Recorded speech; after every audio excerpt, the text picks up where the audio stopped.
नमस्कार सांग मैंने जय श्री राम।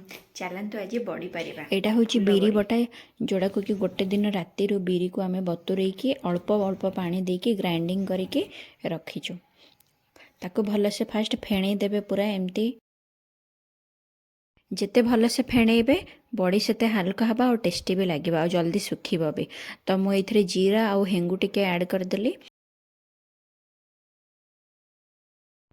तापर पानी रे पकेकी टिके चेक करदेली फेणेबाटा भलसे होइछि कि नहीं। एमती जदि पानी रे ऊपर जदि आसी भासीबो देन फेणेबाटा आपणकर परफेक्ट होइछि। तापर स्टार्ट करबे बढ़ी पारिबा। देखंतु जो माने बढ़ी पारि जानि नाहंती से माने मु हाथ रे जो टेक्निक करूछि सेही टेक्निक रे आपण सिखि पारिबे।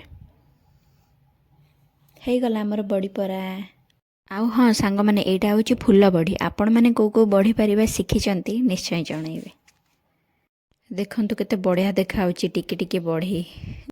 शीत दिने खरारे बसी पखाଳ टिके खाई देई एमिति बढ़ी पारिबा। ओह कि सुख।